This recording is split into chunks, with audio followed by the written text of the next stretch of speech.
This is the 20th season of Bass Talk Live. BTL is presented by Bass Cat Boats, Strike King Lures, Aftco, Pro Guide Batteries, Spro, Gamakatsu, The Bass Tank, Denali Rods, Beatdown Outdoors, and Sunline.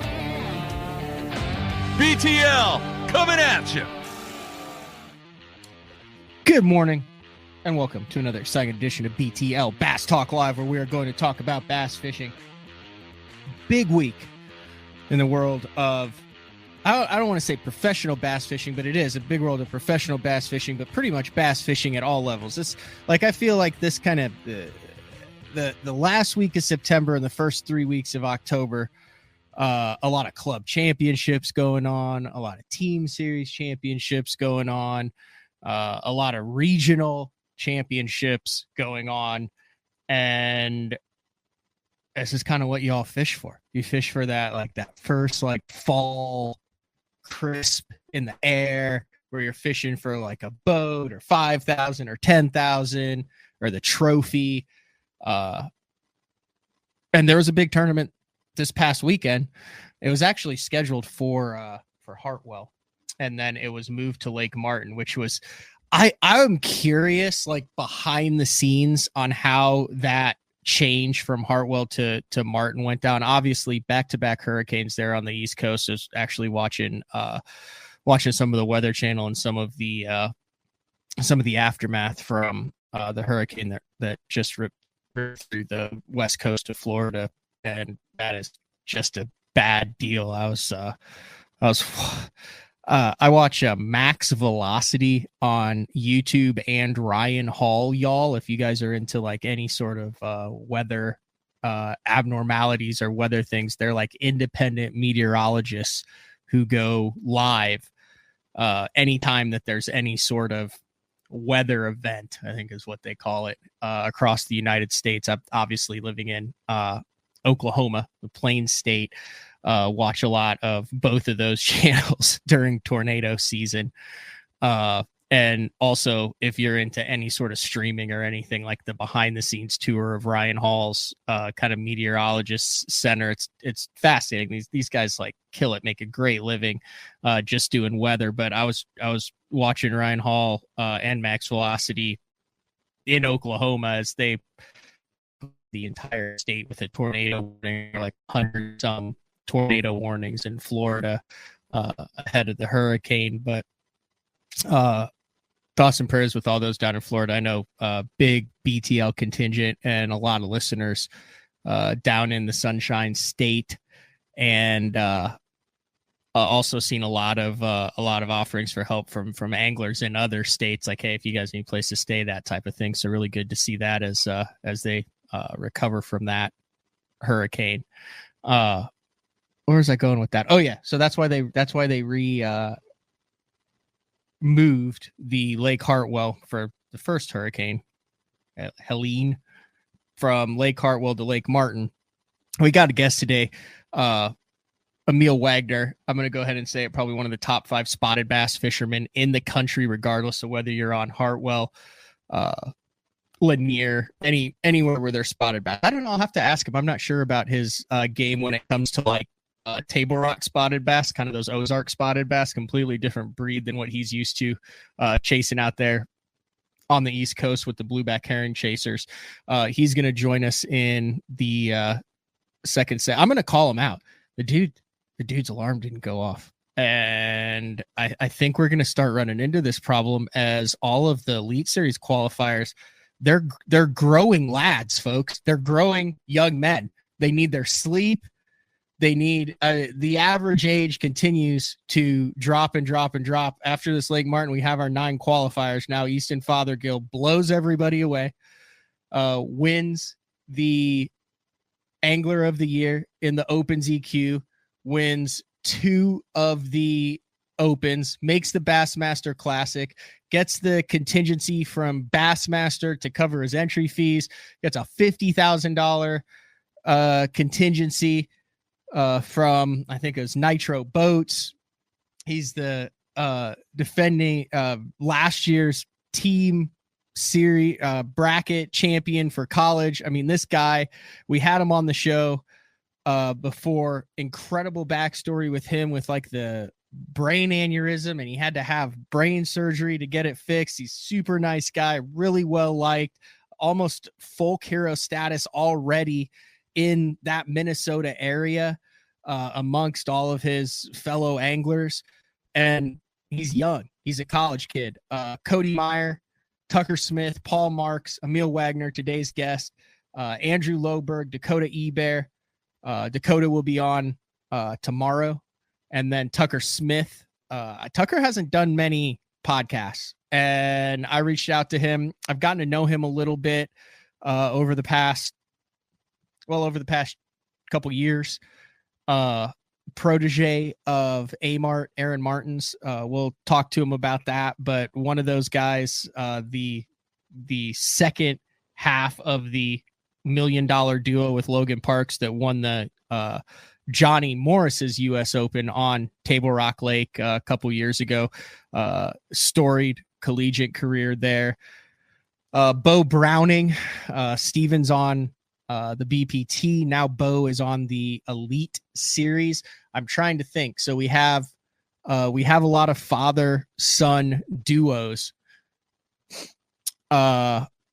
This is the first, I believe, father-son duo that are on the two different major tours. I'm trying to think. I can't help me out here if there's anything that I'm missing with that, but you've got Bo that is now an Elite Series rookie, and then Steven that is on the BPT, and then Evan Kung takes that last spot. Really, there was no change in the top 10, except that I believe like Bo Browning and Matt Adams heading into this event were tied for that final 9th spot for the Bassmaster Elite Series. And Matt Adams, first out this year, he had 418 points. Evan Kung had 1418. Evan Kung had 1463, 38, 48, 58, 68. So a little less than 50 points to make it. So Matt Adams is buddies with Austin Cranford, that I fish all the Thursday nighters with, hang out with a bunch, one of my good buddies. And I said, you think Matt would come on BTL? And I'm going to give him a little bit of time to breathe. I've been there in that position one time. There's a period of time where you probably don't really want to dive into it, but first out after the 9, I think that, and I saw him on the water a couple times this year, seemed like a really good dude, Matt Adams. So we'll get him on the show eventually if he's willing to come on. I wanted to go back. So I'm looking at all this. So obviously last year in 2023, let me pull this up right here, 2023. And we're going to dive into these points and these numbers a little bit, because after going back and running a bunch of numbers for 24, 23, 22, and 21, regardless of the format, regardless of how many guys in the overall made it, whether it was 3, whether it was 8, whether it was 9, there's some very interesting trends here. So let's go back to 2023 and remember, all of the like all of these guys are in the top 30 in the angler. They're all fishing in the Bassmaster Classic coming up in March in Texas. It's insane how good this rookie class was from last year. So JT Tompkins, John Garrett, Trey McKinney, Robert G. Kenta didn't count because he is already on the Elite Series. Tyler Williams, Wesley Gore, Logan Parks, Ben Milliken, and Kyle Patrick. So keep that in mind. Those were the 10 from last year. Last year, Tompkins won the points. This is interesting how consistent this is. Tompkins won the points. He averaged a 16th place finish over 9 events, which by far over the past 5 years is the highest top finishing spot that it takes to win the Open EQ points.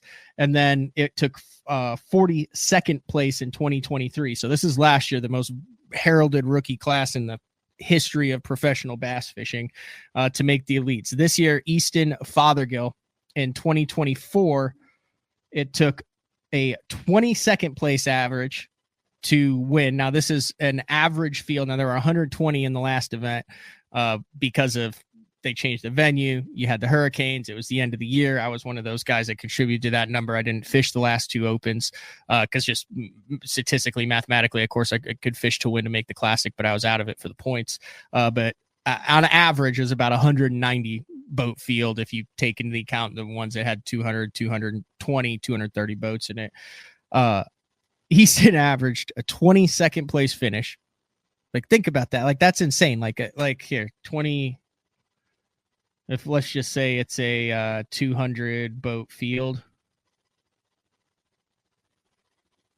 Yeah, he's averaging finishing in the top 10% of the field every single tournament. The top 10% of the field every single tournament for 9 tournaments across the country with locals, with BPT anglers, with Elite Series anglers, with all of the others. So if you're averaging a 200 boat field and you're averaging a 22nd place finish, that would be the equivalent on the Elite Series of top 10ing every single event for the entire season, which we've never done before. So if you look at what JT did last year in 23 and what Easton did this year with his 22nd place finish, in order to win the Bassmaster Open's EQ point standings, you have to, if you equate it to the Elite Series, with a 16th place and a 22nd, it's the equivalent of top 10ing all 8 Bassmaster Elite Series tournaments throughout the year. That kind of puts it into perspective when you're talking about how difficult it is to win this. But on the low end, Evan Kung, we run these numbers every single year. I've ran them, and you're like, man, there's 151, and you look at the average finishes, and you're thinking maybe this is the year. Last year was an abnormality because it took Kyle Patrick in 42nd place to make it. Man, that's like a check in every single event. Like, that's not a stumble. That's a 40th place average out of 200 boats. No, that's where it is. That's where it has been. That's where it's going to be for the foreseeable future, as long as they have this format. Well, even in other formats, 38th place Evan Kung, 38th place average for Evan Kung to make the Elite Series this year, averaging a check every single event just to make the Elite Series out of the 200 boat field. So I went back and I said, well, how long is this? 2023 was a freak show year with all these guys, and we saw what they did on the Elite Series. They also brought some drama with them. I don't think we're going to have an issue with that this year with this group. Quite frankly, this is a strong, solid group of very talented anglers. Last year's was too. It's just, like I said, there's been a little bit of drama with the 2023 group, and I think we're going to get back on track with the 24 group. Some of the anglers, like I said, I don't want to put everybody in there, but the 2022, Keith Poche won that. He averaged a 33rd place finish to win the Open EQ points, and then Logan Parks averaged a 50th place finish to make the Bassmaster Elite Series. That had you like way down in the standings for the last 2 years. And then back in 2021, it took a 29th place average finish to win the points and a 41st place average finish to qualify for the Bassmaster Elite Series. So here's the deal. You need to average a top 20 finish, top 20 to 25 finish if you want to win the Open EQ points moving forward. And you have to cash a check in every single event. That could be an 80th and a first. It could be a 60th and a 20th. It just has to average out to have a shot. And then there's no guaranteeing like you wouldn't have made it this year. If you're Matt Adams and average like 40th in every single event, you still wouldn't make it. But that puts you in the stratosphere of making it. So, all right, we're going to take our first break of the show. When we come back, one of those guys who has been through that ringer. He was the AFCO Bass Boot Camp recruit. We had him on a couple times throughout the year. We're going to actually give away. I can't believe I'm doing this because here they are right here, which means I have to mail them out. Also, if you were one of the dudes who won the Sunline card, I've tried emailing you the code and it keeps bouncing back on your email. So email me your phone number and then I can text you that 30% off code. But I am going to mail out for one of the best question for a meal. Dude, AFCO came out with the waterproof gloves. This is a hardcore sell here, but I don't care. This is cool.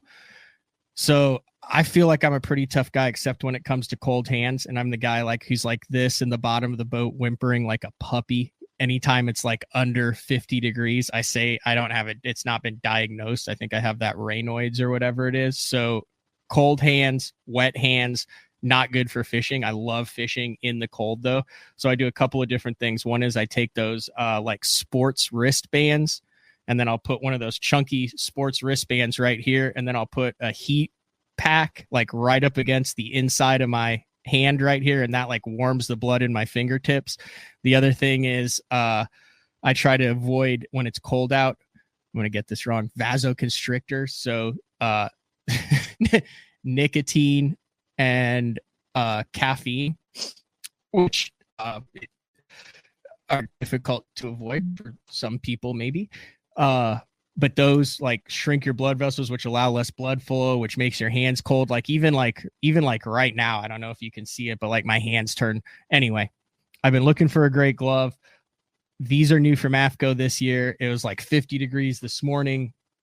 I've gotten them underwater. I haven't had them out in bitter cold yet, but like waterproof, fleece lined. We're going to give away a pack of these large waterproof gloves that I will mail out. Emil doesn't know this yet, but in the second half of the show, I've included a link to BTO. We've done this in the past before. And if you have a good internet signal, good audio, click on that link in the YouTube description in the bio. I'll see you backstage. I'll bring you in. And you can chat with me and Emil as we go on into the second half of the show. So BTL on a Monday, Bassmaster Opens EQ week. Emil Wagner today, Dakota Ebear tomorrow, Tucker Smith on Wednesday. It's October 14th, and we'll be back with Emil Wagner right after this. The new Puma STS has been redesigned from the ground up. With the angler, design, function, and performance in mind, nothing on this new offering was compromised, and the only thing carried over from the previous version is the name. Based on the Soft Touch series hull that started with the flagship Jaguar, this new model is nimble and performs incredibly well at all speeds with either a 250 or 300 horsepower engine. Featuring a new 96-inch wide-body footprint, this hull measures out at 20 foot 7 inches in length. Industry-leading design coupled with tournament-winning performance. The Puma STS from Basscat. Feel the rush. This is Gamakatsu's new Nano Alpha line of hooks. If it looks familiar, that's because they are. It's the same shapes and sizes in the round bend and the EWG and in the new Horizon head that you know and love from Gamakatsu, but there are a couple new features with this Nano Alpha, which is this little green label that you see on the packaging. First off, 2 times faster hook penetration. That's because of the Nano Alpha smooth coating on it, and also it is 4 times more corrosion resistant. Check it out, Nano Alpha. I've been using Sunline Shooter for the majority of my career. Millions of dollars made, lots of bass caught, and the gnarly, gnarly stuff. If you need a abrasion resistant, tough fishing line for the really, really mean stuff, Sunline Shooter is for you. Beatdown is efficient. Rock solid. 100% American made. This thing is super tough. I mean, this thing is not going anywhere. I've ran the Beatdown double stack from Florida all the way up to New York. And the one thing that I know is when I get to my fishing destination, I never have to worry about issues with my graph mount. Your options are endless with these mounts, but they're steady, they're solid. These are the most reliable mounts on the market, and you can't go wrong with the Beatdown.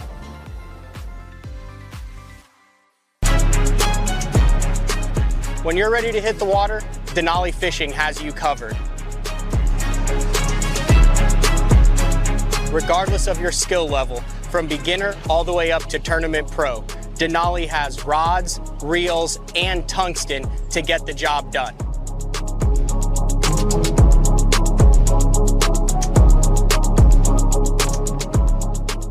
Check them out at denalifishing.com. Hi, welcome back, BTL on a Monday. Funky Fisherman, Oklahoma local there.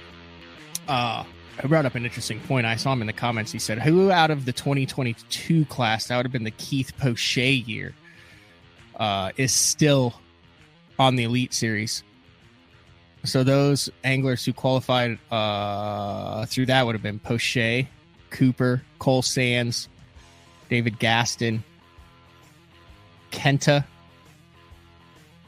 How long has Kenta actually been on? Kenta's been on, I feel like, forever, and then he always just comes through and he like just crushes the opens. Like Kenta's he's the Steve Kennedy of the Bassmaster Opens. He's the only guy who could go fish Bassmaster Opens and make a living out of it. Kenta doesn't miss in the Bassmaster Opens. He's just out there in the zebra boat, just cashing checks like every single time.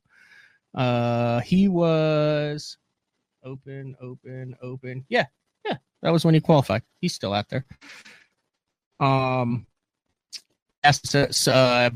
think John Sukup is not done there. And then in 2022, Logan Parks was 7th. He missed it by like 30 or 40 points and then came back the next year. So, nice of you to join us, Emil.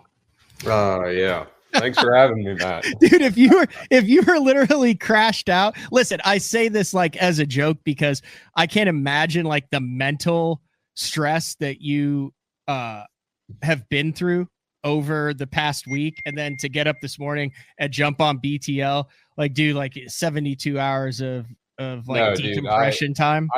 I'm a huge fan of this show, and I'm so sorry I was late this morning. But, you weren't late at all. I had a whole segment planned out beforehand where I was going to break down everything that happened, so it worked perfect. I'm just busting your balls. Let me walk you through it though. So we got done with Martin, and me, Paul Marks, Tucker Smith, Bobby Bakewell, and Loberg all drove straight to Lanier.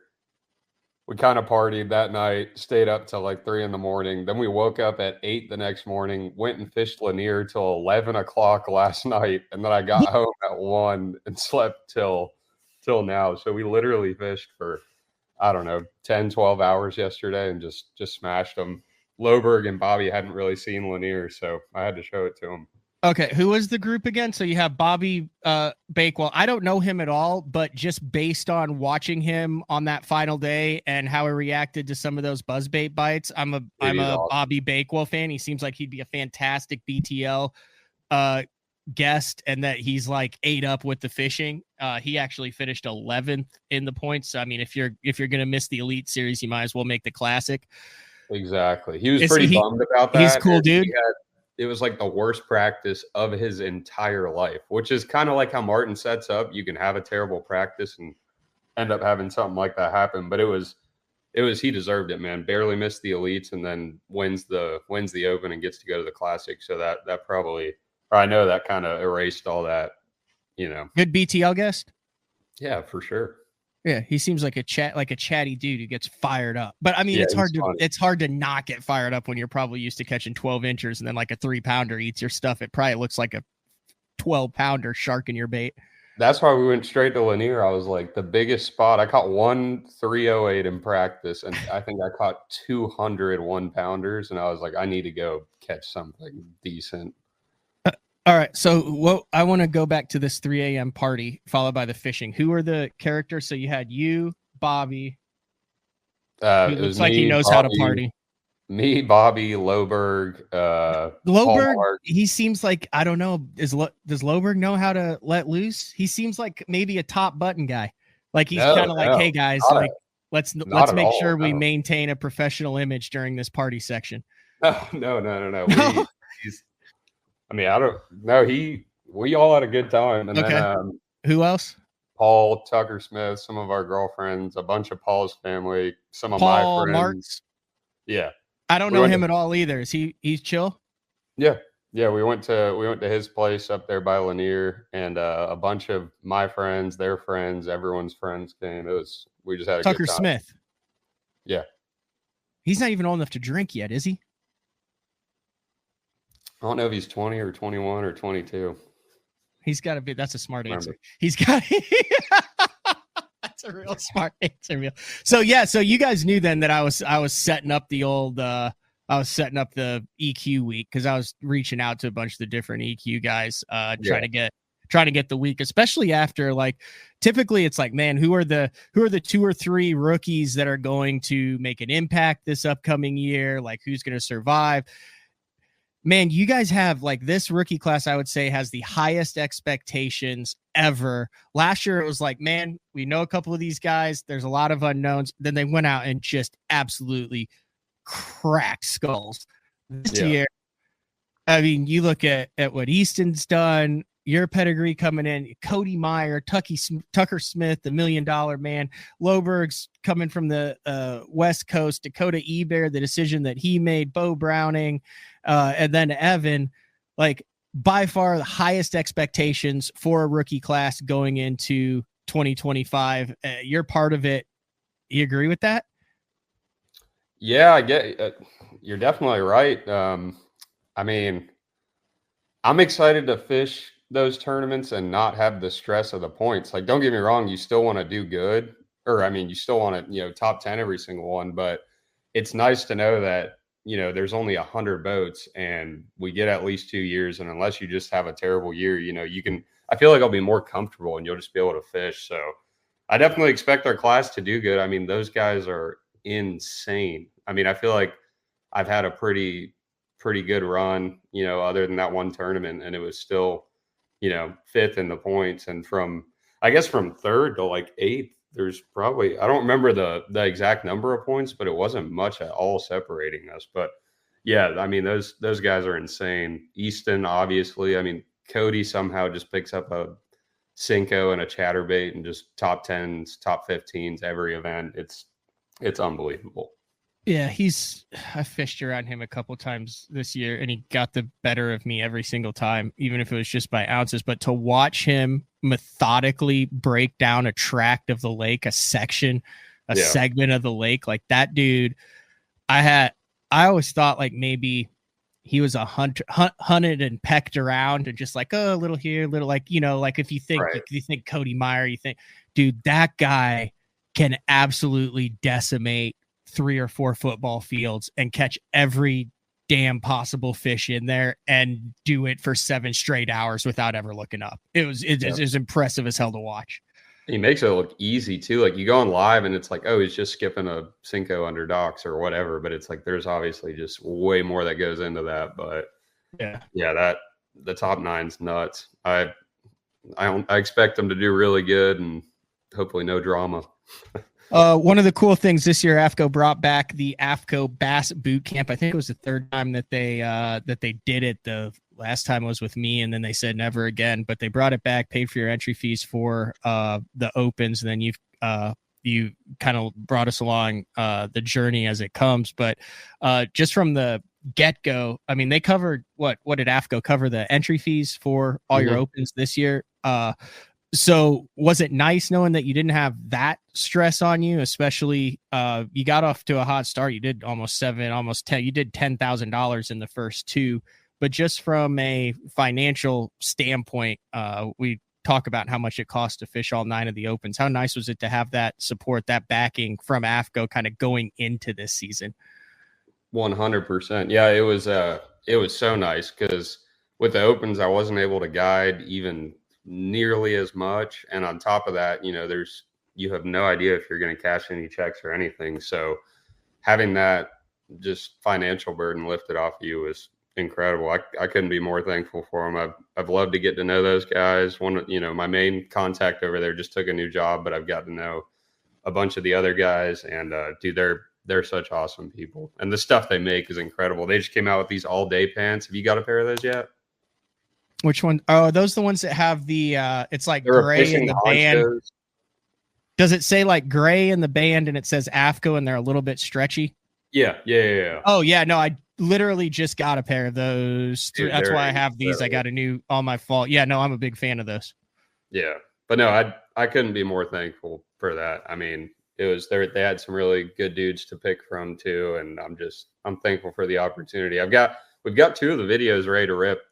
One of them should come out here any day. So it'll be on the AFCO really freshwater and on your on the AFCO freshwater YouTube channel, and then also on the AFCO channel, and then also on your channel. Dude, I just was counting it up. So outside of that, you did 60. You did not win an event this year. You had 2 top 10s. I mean, you also had a 12th, 2 12ths, and 11th, but you had a 7th and a 4th. Dude, you did 63K in the frickin' opens this year, and that doesn't even include incentives. Yeah, it was a good year. That's freaking strong for the opens, dude. I know. Yeah, it's I mean, it's obviously no secret the opens aren't something you fish to make any money, but I somehow got out of it in the green. So I'm pretty happy about it. Turnaround time, you know what the Elite Series schedule is next year. Are you still in decompress, holy crap, I made it mode? Or did you, as this kind of went on, we're kind of like, all right, let's start getting my ducks in the row because this is looking more and more like a reality?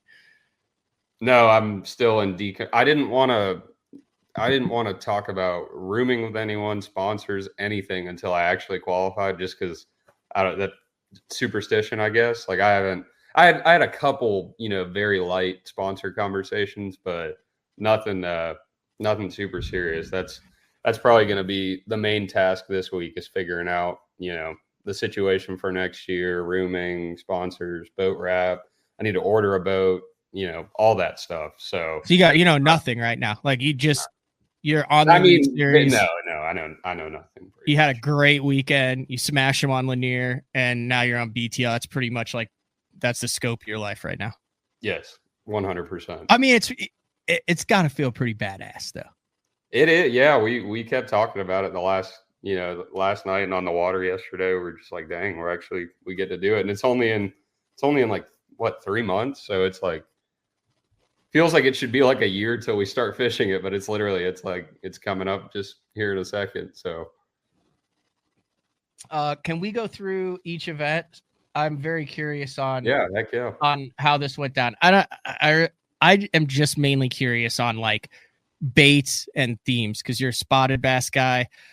I don't think I passed you a lot this year in the first. Like I always seemed I was good at being in the right section and on the wrong stuff in the right section. Way too much. I was really good at being in the wrong spot on the right section. Is that a fair assessment? Yeah, I guess so. No, you can say yes. You were on the juice at Okeechobee. I promise you that. Yeah. Let's start. And I'm just curious. You're spinning rod guy. I want to know how much minnow, how much drop shot, how much Nico. Like, was there anything that was oddball, or was this a meat and potatoes deal? So Okeechobee, 12th place, baits that got that done. I'm getting a piece of paper just so I can like gather my thoughts. Okay, Okeechobee. Yeah. Let's see. That was 2 days. Yep, you finished 12th. You had 36.9. That was the one where like everybody was in one spot except for a lot of the guys who did good, and then even the guy who won was 50 yards behind me. Yeah, and he set the all-time record off one patch of grass, 50 yards behind me. Yeah, that tournament was unreal. I weighed of the 10 I weighed 4 on a Carolina rig. No, the Carolina rig rears its ugly head. Yeah, dude, they were eating that thing. And 4 on a Carolina rig, 2 or 3 on a glide bait, and then the rest on a minnow. And you were in that damn canal. All right.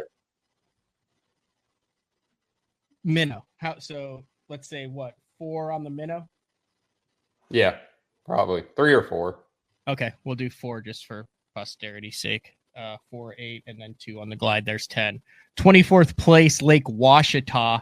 Dude, I'm looking back at the year now, and that was like your 3rd worst finish of the entire year, 24th. Would never have guessed that. Like, Washita to me is like an Emil Wagner freaking home run lake. Yeah, well, I wish I would have realized it, I guess earlier in practice, but a lot of those big ones over there get in that grass. And I had like 2 or 3 grass spots. The biggest one I lost in the tournament came out of grass, and I weighed probably my 2nd biggest fish out of it. I just didn't have enough good stretches of it. But there's just not many big fish out in those ditches and timber. Or I'm sure there is, but man, I checked every, in my opinion, good high percentage ditch in that place. And I had, a couple good ones. That's how I ended up catching them. But yeah, the spotted bass are just tiny over there. I weighed in some 2.6, 2.7s, but Yeah, I kind of expected to do a little better in that one too. But then again, in the opens, a 24th, dude, you That's feel strong, like, dude. yeah, like I came in with whatever 14 pounds that first day. I was like, oh, I might be in the top 10, and it's like, nope, 25th. So Yeah. no, Bait that was wise, of those 9 10. minnow fish, Berkeley flat-nosed minnow, I think quarter ounce jig head, and then 1 on a Berkeley stunner in the grass. Jerk bait. This will be a fun one, all 4 fish at Santee.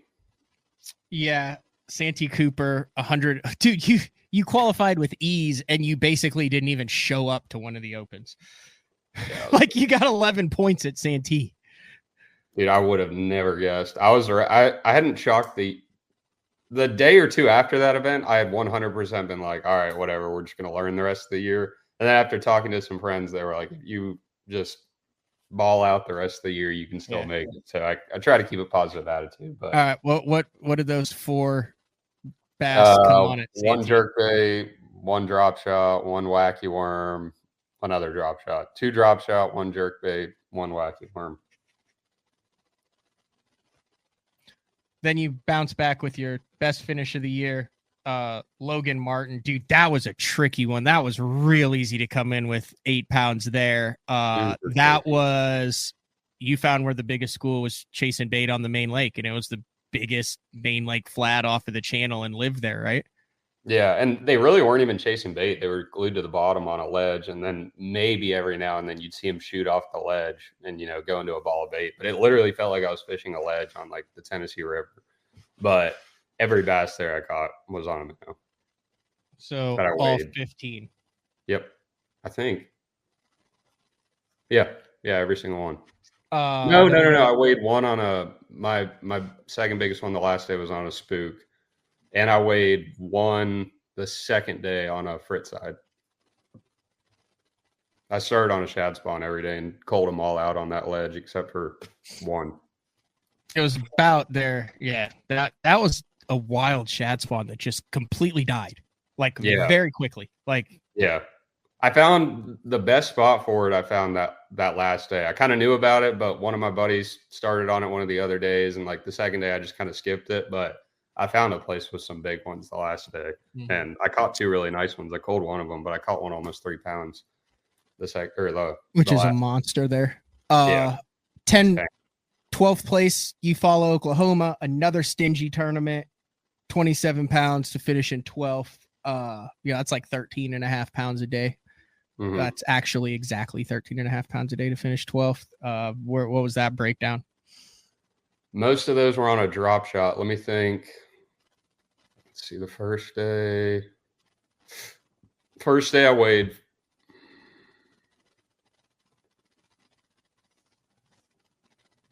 4 on a drop shot and 1 on a dime 6. Caught it on with a what? Dime 6 crankbait. Oh, okay. And then the second day, that's when it got real tough. At least for me. Dude, no, I was scrapping the second day. I had 5 bites. I had 6 bites the second day, but lost a 2 3/4 boat flipping it. And I swear the entire chute could hear me. Dude. Oh, it was just a guttural reaction. I cannot repeat what I said. And I literally I shocked myself because it was echoing through the entire chute. Dude, in practice, we were like, if you lose a keeper in this tournament, you need to do everything you can to not lose them. But anyway, the second day I weighed 2 on a jerkbait, 3 on a drop shot. So 3, so 4, so 7 drop shot,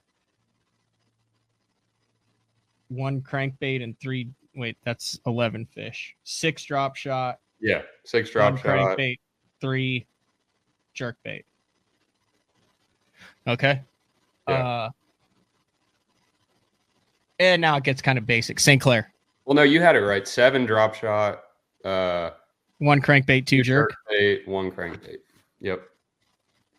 Have you gone through and done this? I always find this interesting because then at the end you're going to be like, oh, I caught 78% of my fish. I did the other night. I was like, I think I caught most of the fish I weighed this year, or the one bait I weighed the most fish on, I think, was a drop shot because of the smallmouth events. But yeah, anyway. St. Clair, 18th place, 44 pounds, figured out how to get that 4-pound bite, which is what a ton of the field struggled with, was getting over that 20-pound mark. Every single bass I weighed was on a flatworm on a drop shot. Nice. Is that the one that you guys go back to next year? Yeah, we do go on back the to elites. Okay. Yep. That's like the only repeat, I think, on the schedule, isn't it? From the opens, there was like 3 or 4 this year. Well, we didn't go to Hartwell, but yeah, never mind. Technically, it was on there. So 10 D shot. Next is 7th on Leech. At this point, like, you had to be licking your chops going to Leech. I would imagine, based on what I saw in practice, it crossed my mind, dude, Emil's going to absolutely decimate him on this pond. Dude, but you saw, and you did really good, but you saw how sketchy that smallmouth deal was, I'm sure. I went up there in pre-practice, and it was, I don't really pre-practice much, but it was getting, the points were tight. I was like, I've never seen this place. It's massive. I got to go up there. And, dude, it was hard to catch a limit without all the boats out there, like really hard, of smallmouth. The frog fishing was the best I've ever seen in my entire life. Really? Yes. And in the tournament, it sucked. In practice for the tournament and in pre-practice, unbelievable. You catch 50 a day on a frog. But your best 5 would have weighed, 17 pounds on a good day. Which still would have been a solid finish, but yeah, every bass the first day, flatworm, drop shot, so that's 5. And then the second day I weighed, let me see here, 1 on the drop shot. I weighed 1 punching, and I weighed 3 on a minnow.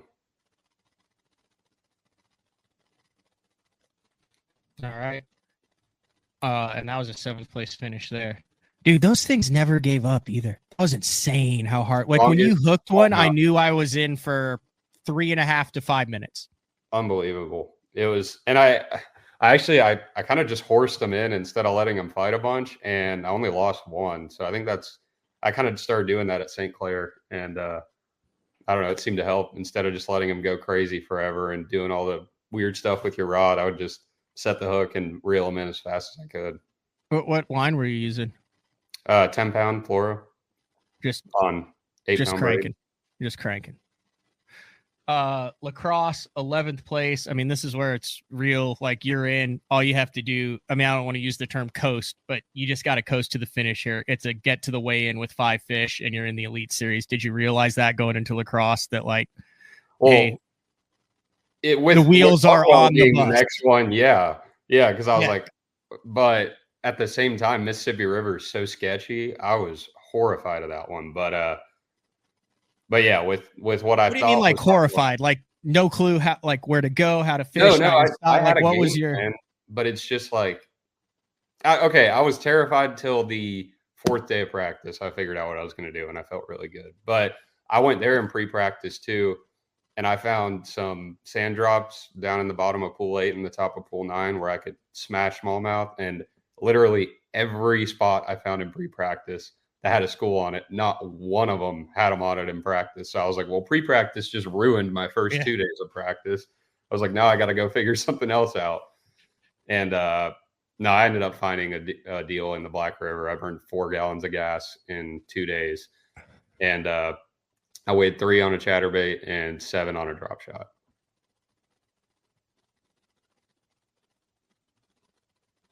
And then the last one, Lake Martin. You were not a happy camper after Lake Hartwell. I kind of messaged you, like, I mean, that was kind of the Grand Slam finale for you, where on a fishery that's gotten the most pressure out of any lake. Dude, I will put the pressure on Lake Hartwell up against Rayburn, Toledo Bend, Grand, Gunnersville, you name it. When it comes to big 200 plus multi-day boat tournaments from February through November on a fishery, Hartwell, bar none, has the most pressure out of any lake in the country right now. 100%. Like all the high school championships and local tournaments, like 400, 500, 600 boats, kayak, it's 12 months out of the year. It's absolutely insane.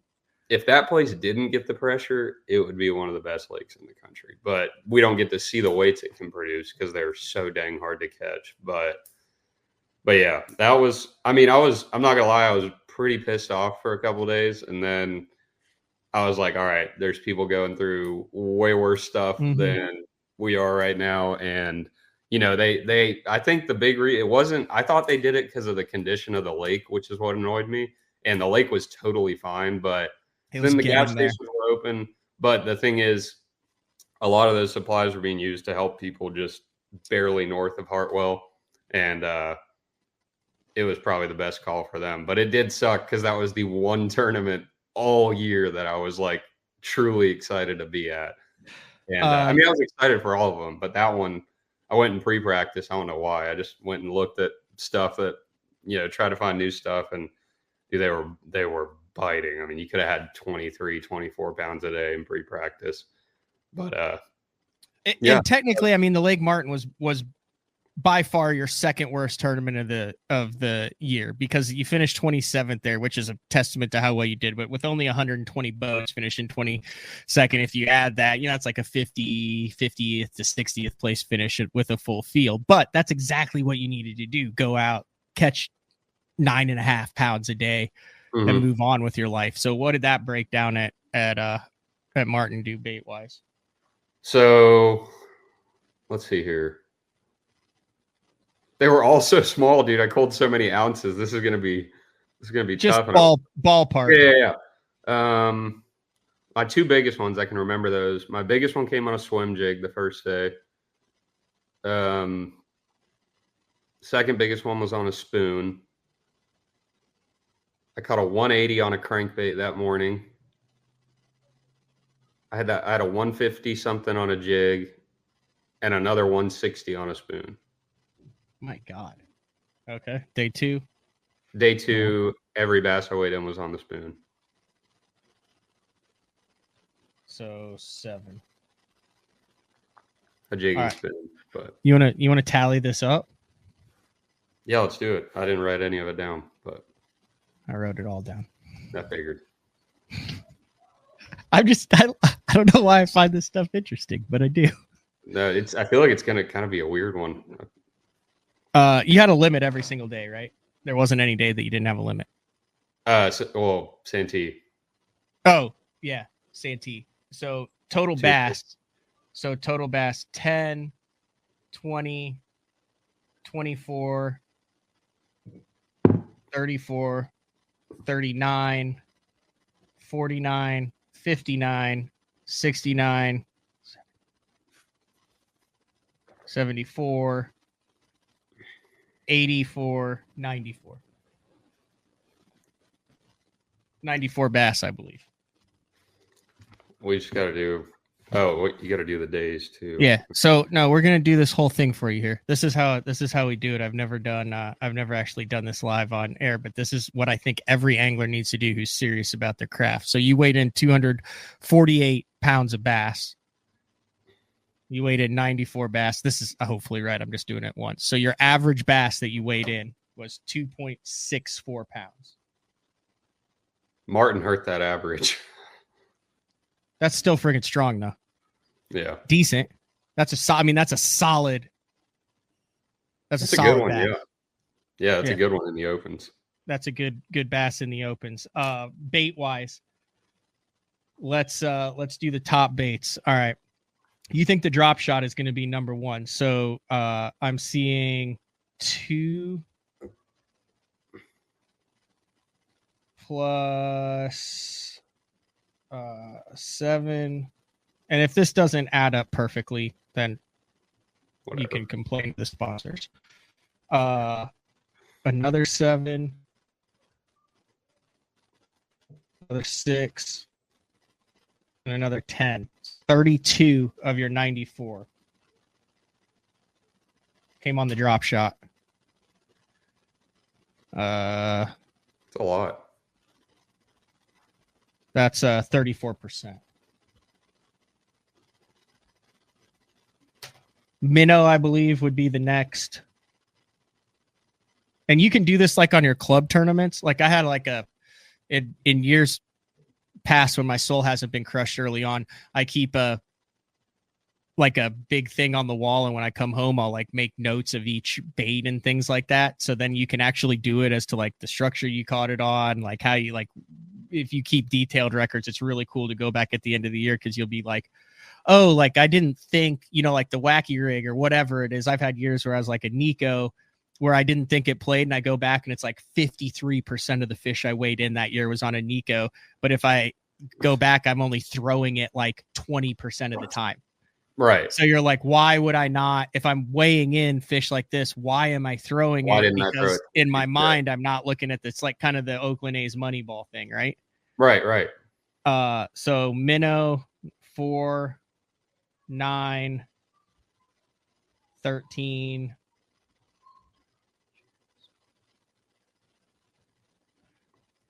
29 minnow fish. So that's like 3 less than the drop shot. Was it 29? Yeah, you had 4, 9. You had 13. Where's the one you had like almost all your fish were minnow fish? No, it was the 4th place. Oh, yeah, that's what did it. Yeah. Yeah, that was like a minnow derb. And then 3 at leech. Got it. So 29 minnow fish. So that's 30% of your fish.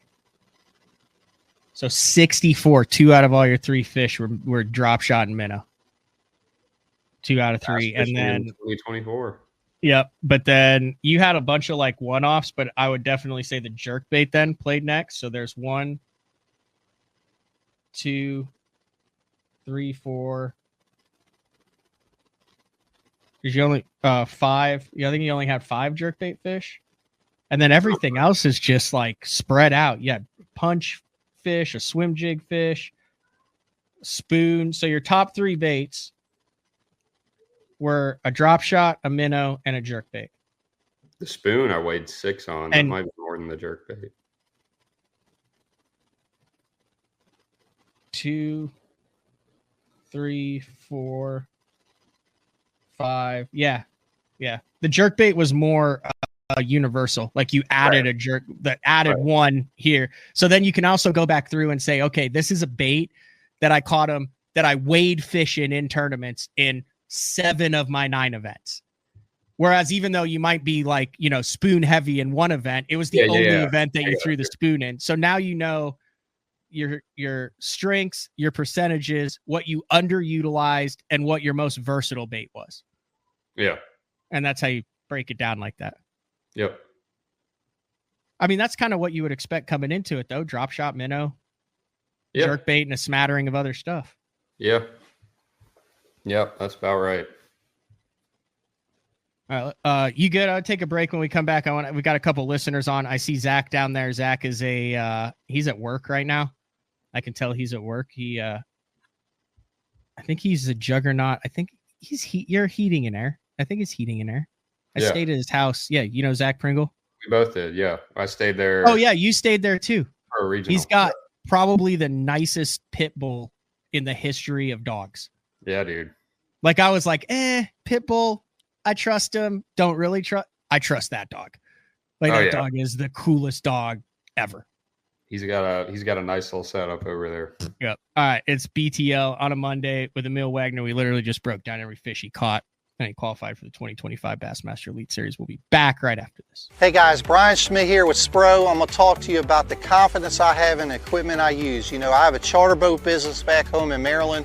We fish for saltwater fish, and I also fish the Bassmasters Elite Series. So I keep my lights on by fishing. I have to have a lot of confidence in the equipment I use. Spro has me covered from head to toe, saltwater, freshwater, everything in between. A lot of high-end quality product. Spro has you covered.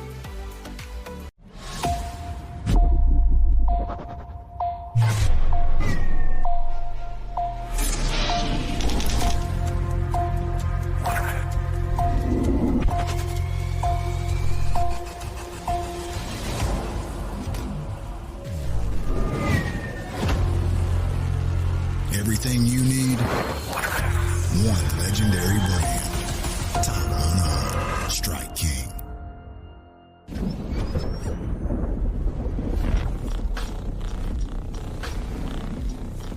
Gear that just plain works. Cast after cast after cast.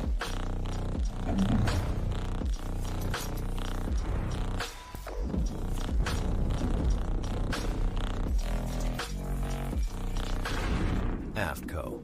Any fish, any water. Your early morning mentality is your every hour mentality. All gas, no brakes. Focus, purpose, power. Destined for the water, but confident everywhere else. A calming buzz before the storm, truth of nature itself. You can't catch lightning in a bottle. There's a limit out there, but it's not with your gear. Unrelenting power delivery. Unparalleled weight savings. Keeping you on the water, whether you run a 9.9 or outscoping your best 5. In this rare air, there's power in the silence. It's a mindset, thinking only of the things that matter and freeing your mind from the things that you trust.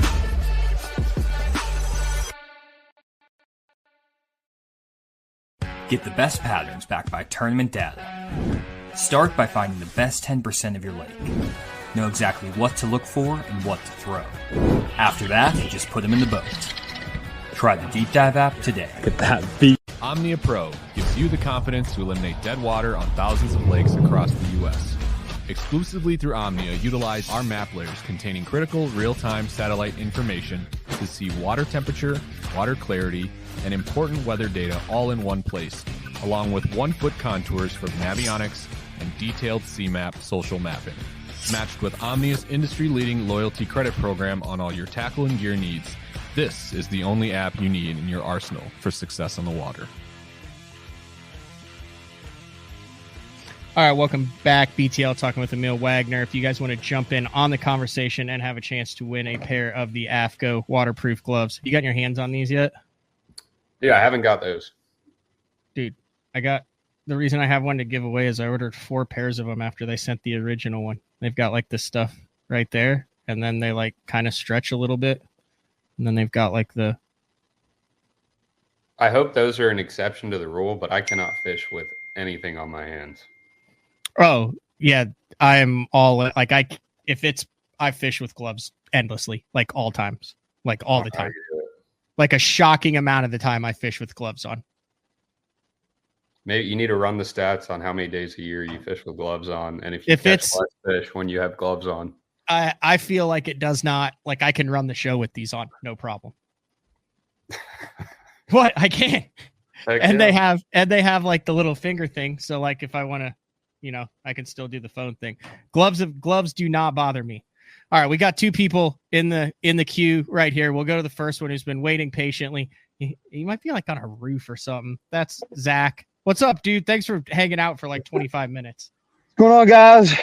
What's up, Zach? Put my other earpiece in. What do you have? Correct. What is that? I am on a roof. Oh my gosh. Oh, these are Freon gauges. I've been clearing crap up this ladder here. Congrats, Emil. That was awesome finish. I've bugged you both to text all year, but it's hard not to when you're somebody that stayed with you. Nice guy, respectful. Him and O'Connell, Pangrack and Upshaw, y'all are all great guests, but it's fun to have somebody to root for. You click on something, he's like, yeah, let's go, dudes. I appreciate it, dude. It's been crazy. I hope we go back to Norman for something. Well, the weights up here have been a lot better. It took 15.5 pounds to win the high school tournament this past weekend, and the average has been 16 to 18 pounds to win since the winter. Them spots have gotten big. Heck yeah. Nice. Do you do that deal, Zach? I know you're like totally ate up with this. We've both stayed at your crib before. Do you like keep track of all of your Lake Norman fish and finishes there? Because Lake Norman's one of those that you can get kind of strung out on because you catch so many dang fish every time you go. I got a spreadsheet that I try to put notes in. I hate doing data entry because of my job, and I just don't like doing it. I got a buddy that he could tell you probably which way his hair was blowing in the wind when he catches a fish. He is so OCD about that stuff, but I have a hard time making myself go back and write it down. I got you. The one thing that Zach turned me on to when we were there, before we were there, was when I stayed there, it was like just a 5-day off limits. So like when you got there before, we didn't have like a 2-week or anything like that, right? So up until that first day of practice, and I saw you had tied on big double buzz guy. Should I not have said, like, I'm obsessed with the double buzz now, dude. You come to the Ozarks, not a thing. You go to a lot of other parts of the country outside on the California Delta where they're using like hanger wire to make these big giant double buzzes, not a thing. You get out in spotted bass land in the Carolinas, double buzz, big thing. Oh yeah, Dave. You can go watch Lineberger caught a 7-pounder on that Hartwell Open 2 years ago, I think, on it. It's you come around here and it's in every tackle shop. You ain't gonna hide that around here. I know that's a thing because Emil's not saying anything. So all right, I've never made a cast with one in my entire life. Never made a cast with a double buzzbait. I've weighed a lot of fish on a buzzbait, never a double. Are you dead serious? Yeah. Really? Never made a cast with it. Huh. Interesting. Yeah. Maybe I'm missing out. I thought everybody out there like in that neck of the woods was the No, honestly, even between my buddies who, all herring fish and, we fish shallow in the fall and some other time of years, I don't even have a buddy that throws a lot. The one Zach showed me though, dude, it's like 5 fish max and the thing starts getting a little wonky. Yeah, the wire's not great, and that's because they want you to buy more, I'm sure. But it sounds so badass, especially when you do it just so it barely clicks, and then you can either have the or you can have the and then it's like level, so like when you bring it around it, it's like shoo, you know what I mean? Do the blades hit each other? You can make them so they hit each other, yeah. You can do it either. So, all right, Zach, I'll let you get back to anything else. Unfortunately, the pit bull is no longer with us. Oh, no. I'm sorry. Yeah, dude. I had to put her down about 8 weeks ago. She was 6 weeks from being 13. It's all good, man. I'm glad everybody remembers her. She was so badass. I cried like a baby.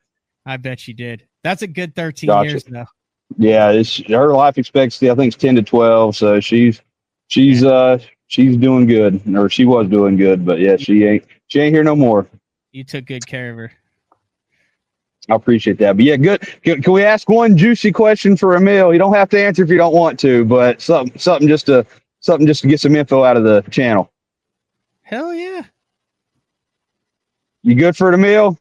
Yeah, fire away. When you're out there and you're throwing your Demiki, and you pull up on whether it's a brush pile, singles, whatever you're looking at, you already know that they're coming up off the bottom pretty good that day. They're not eating on the bottom. You're throwing a Demiki at them. What are you looking for criteria-wise to identify if you're trying to land that bait slightly past them, in front of them, or on their head on a brush pile, or if they're out there solo? The best case scenario is always getting past them. It's hard to do perfectly every time, but the best case is getting the bait past them and bringing it over their head just far enough to where they can see it. So like say your water clarity is 5 foot.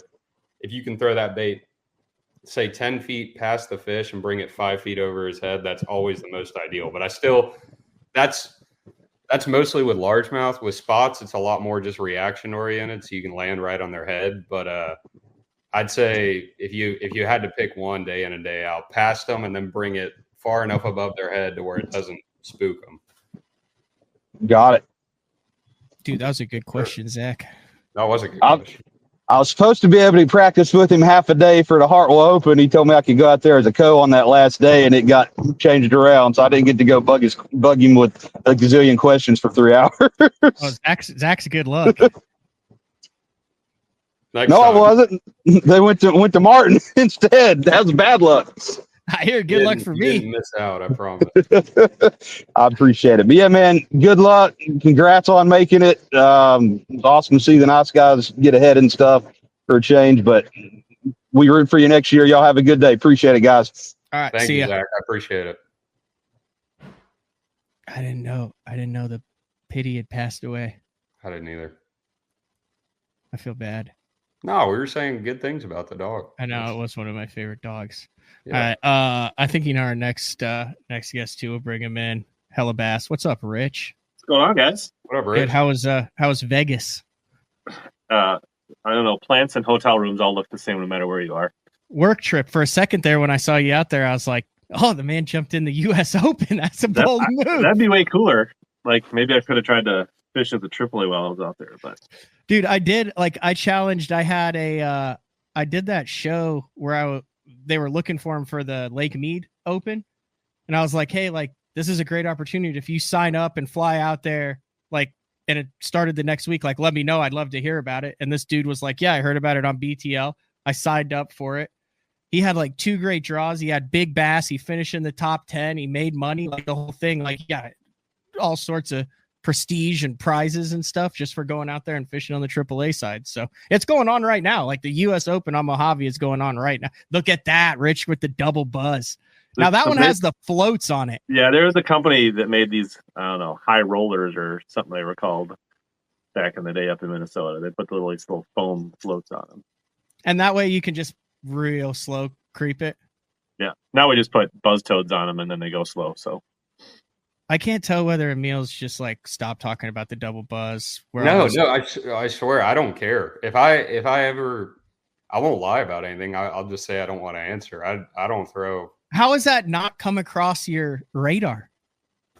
Nobody really throws it around here that I know of. I mean, I thought everybody threw it out there. Well, Lanier, the spots are so freaking big. Yeah, I mean, that's a fair point. If I lived more in the like that Norman, like North Carolina-ish region, maybe South Carolina, but no, I mean, it's not that far away though. I know. I don't know.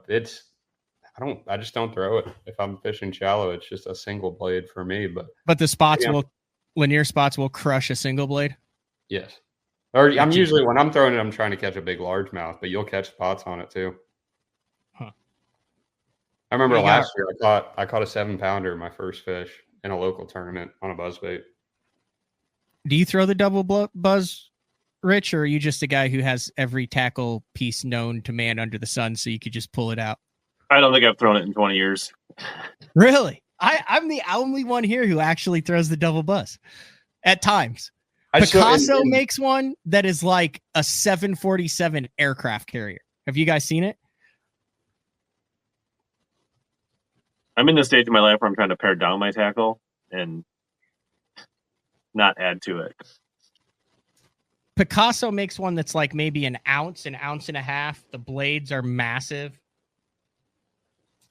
It's let me see if they've got it. I feel like a double buzz is harder to skip under cables on Grand Lake than a single buzz. Yeah, 100%. Here's Picasso. I gotta show you guys this.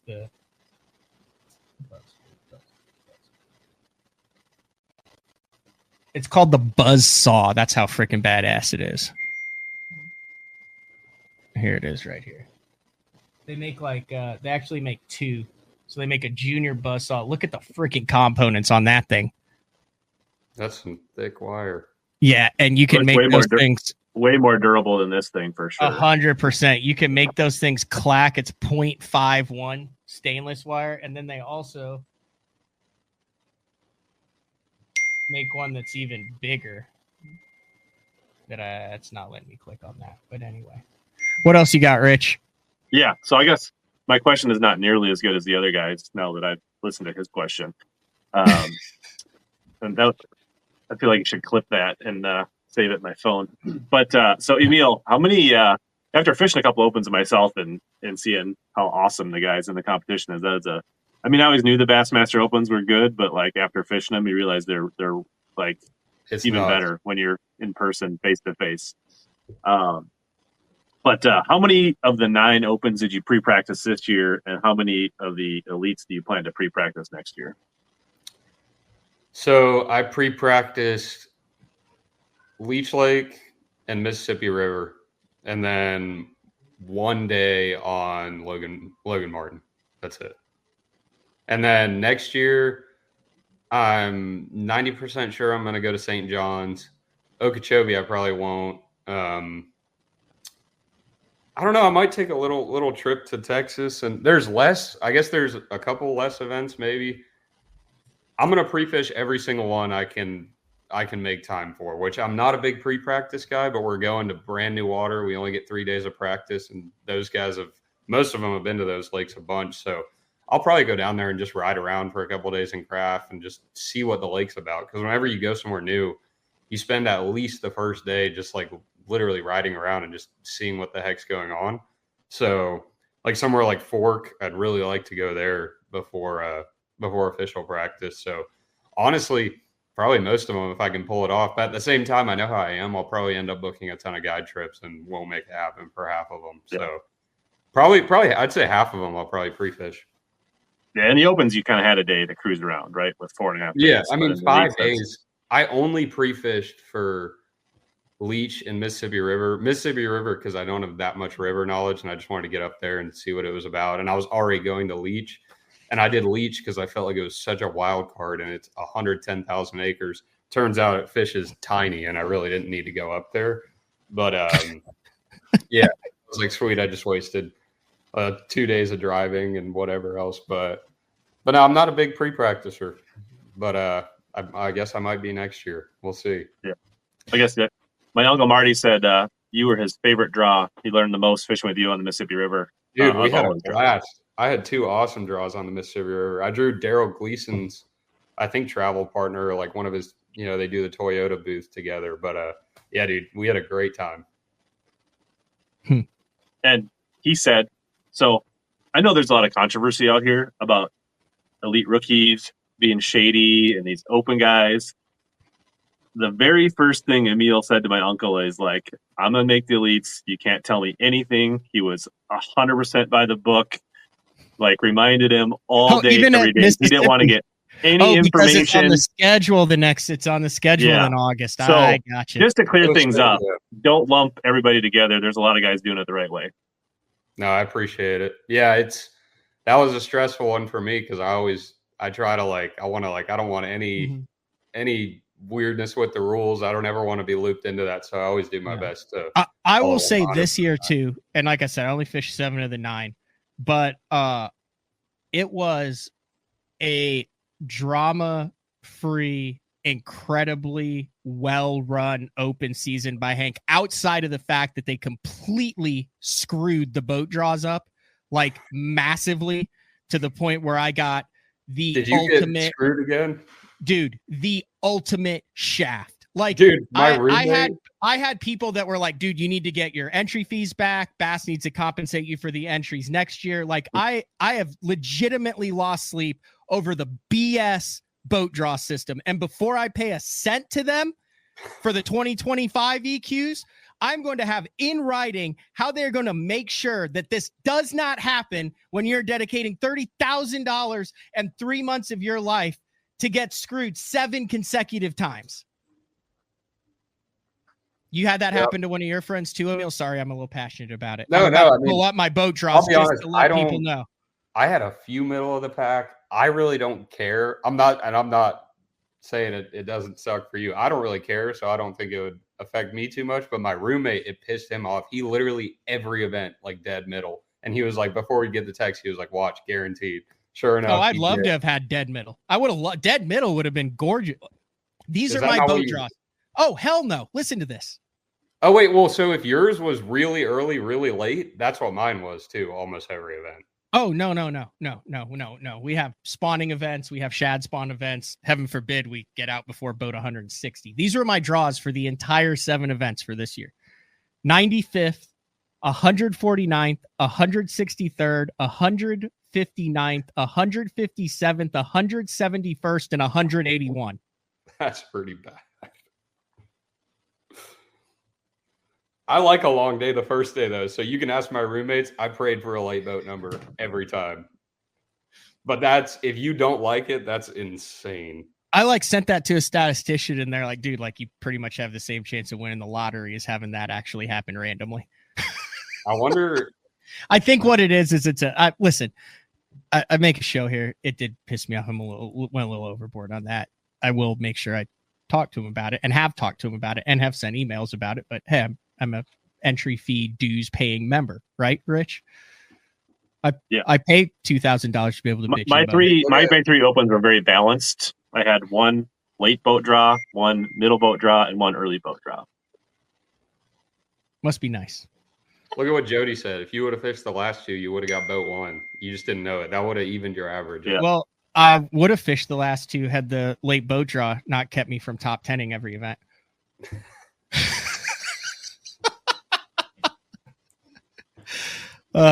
Rich and I get to fish. You just didn't take advantage of those long days that you were given on day one, and you just weren't in the right mental place, Matt. I did throw some. It was kind of comical. Andrew Upshaw was always trying to record me when the text started coming through, because I would typically was in the boat, and typically things left the boat that were in the boat when my number finally came through. Well, dude, the super early boat draws, if anything, stress me out, because then I feel like if you don't catch one like the first hour, you wasted that early boat draw, and then you're like playing catch up the rest of the day. The late boat draw, you're just like cruising.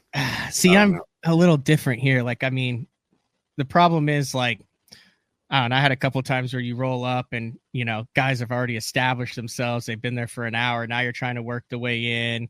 Then if you start there the next day, then it's just and then, you know, you miss a shad spawn on the first day. Everything that's easy gets plucked.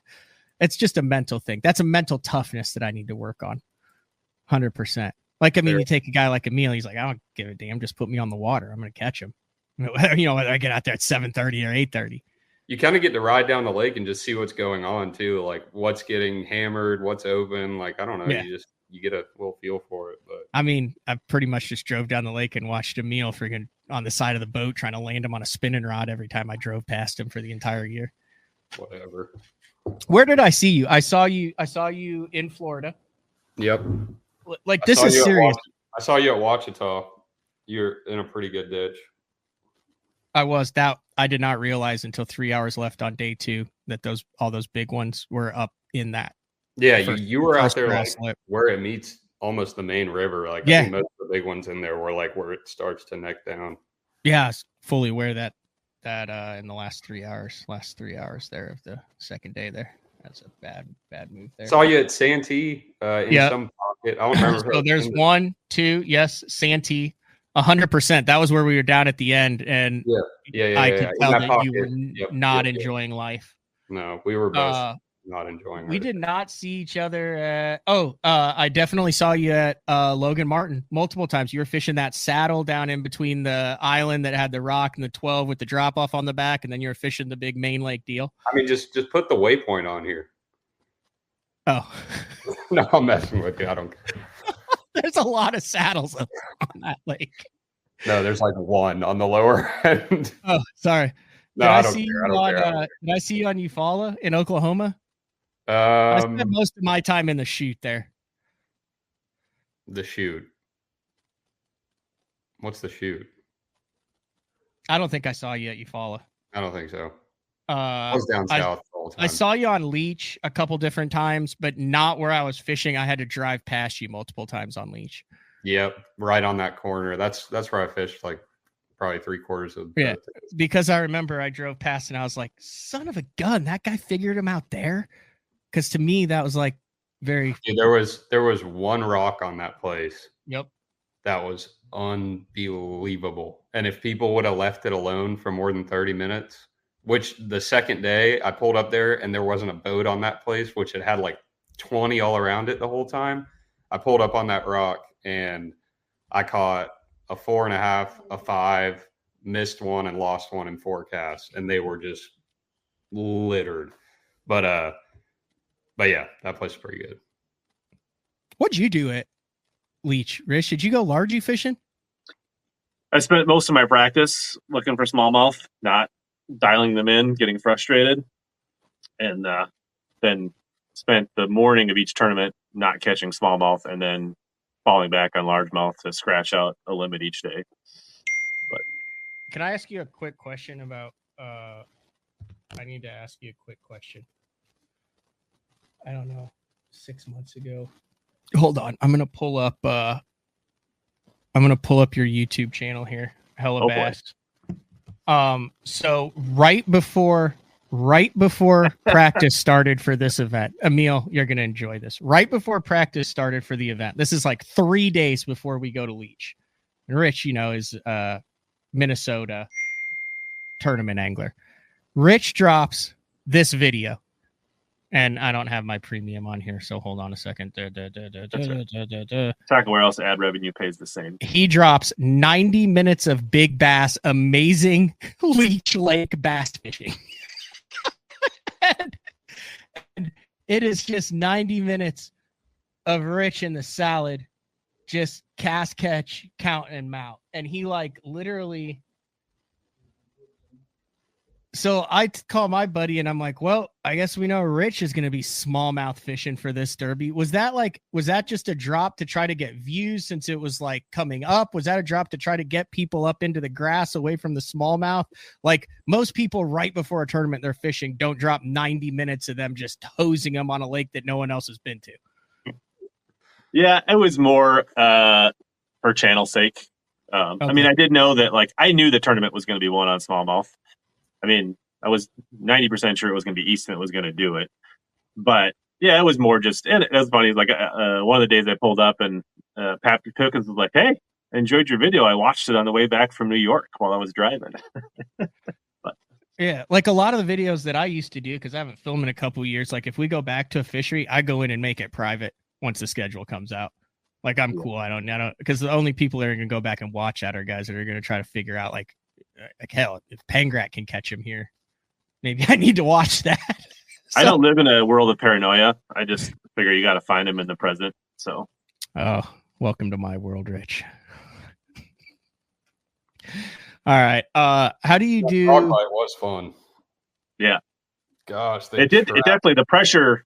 I mean, I kind of figured the largemouth were going to get weird, and they got weird real fast with the pressure. But it was the last day of practice you could catch them really good on it. So I think it was either that storm or something because it was. I almost didn't even feel like it was pressure, but I could be wrong.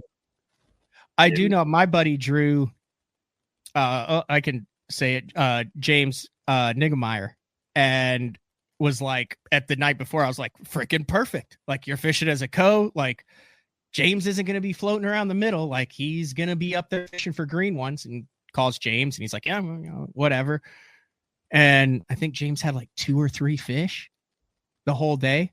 And he told my buddy was dude, I was getting 30, catching as many as you want, keepers. He's like, I have no idea what happened. He said it was the most massive shutdown you've ever seen, which Rich, I mean, that typically doesn't happen in northern strains, does it?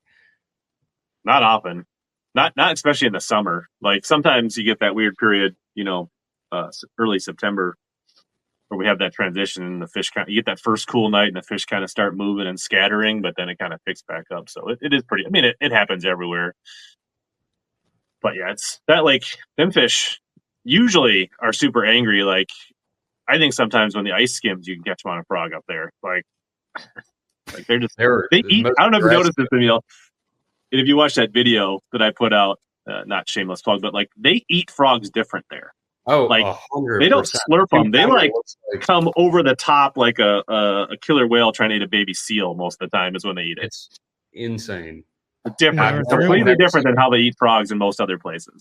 It's and the weird thing is you don't see frogs anywhere. So it's almost they're oh, there's a frog. I have to eat that thing. I never got within a half mile of the bank in 6 days. Yeah, I just had it as a backup because the smallmouth were so sketchy. But literally riding out the first day that morning, it was either turn into what's that bay right there by the ramp with all the largemouth? Steamboat. Yeah. Yeah, it was either going to Steamboat where I was catching most of them or go smallmouth fishing. And I was 50-50 that morning. And I was like, screw it. Have some balls, go for the smallmouth. And I caught a limit in an hour, which was you caught a limit in an hour. The most unexpected thing of my life. But Why did more people not go through that little canal, Rich? Like every day that they took out, which I was boat 160, everyone goes like around Steamboat and stuff. And I just went like idled through that little canal. It I was takes like, longer. oh, this is it does? I was gonna say I think it does because I passed some. Unless guys. it's really windy, it takes longer to go through that Roosevelt Canal. No, I thought it was handy. I thought it was a lovely. You just kind of set the pace for the day. You're idling through that little. I mean, if you're boat sucker, the sun's 195, you might as rising. well just take the leisurely ride through the canal. But That's what I did. Here's what I'm going to do. I'm going to send Zach a pair of gloves, and then since I got 3, Rich, I'll bring your pair to Grand. is it going to be cold? Am I going to need them? Yeah, it's going to be cold. Have you seen the forecast? No. Extended forecast. And it's Just going to be grow a beard, Tanger. You'll be fine. Your hands will be warm. Just grow I a beard. tried doing that. It just looks Amish. Right? After Right, 3 Emil? weeks. Like your hands will get cold if you got a beard. Like Heck yeah. The only thing that screws, if you get the worst is if you're on a cold, rainy day. That is the one conditions I hate bass fishing. that was yesterday. Yeah, we're talking Cold upper 40s rain in the is morning. Miserable. Nice. Upper 40s in the morning. Yeah, it's gonna be cold here this week. It's like the lows are like low 40s every day for the next few days. We're finally gonna get a fall. All right, Rich, I'm gonna let you bounce. I'll get some work done. Thanks, guys. All right, Good see luck, ya. Emil. Congratulations. Sure. Spending it Appreciate earlier. it. All right. Thank you. All right, I'll let you go too, Emil. This has been a good show. Absolutely. Okay, so 2025, like, what are you looking for sponsor wise? Do you have any idea? Has anyone stepped up? Is there any leads? Like, when does that whole process start? Does that start like as soon as you're done with this show? Yeah. Like I said, I'd had some very light conversations about it, just making sure we were still good, nothing specifically, but I'm pretty sure everyone on my boat, which covers most of everything, is going to be with me next year. So hopefully just strengthening all those deals and, figuring out what they want out of me next year, hopefully do more stuff on the media side of things.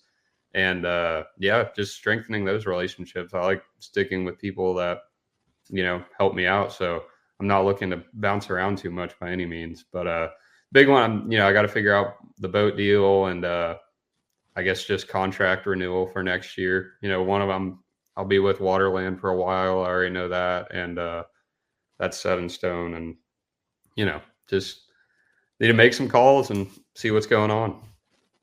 You did mention the guiding thing. You can put people on the biggest spotted bass of their life. You can also do educational trips, all sorts of stuff. We've talked about it in past shows. If people are interested in getting in the boat with you this late fall and winter, what's their best means to get a hold of you?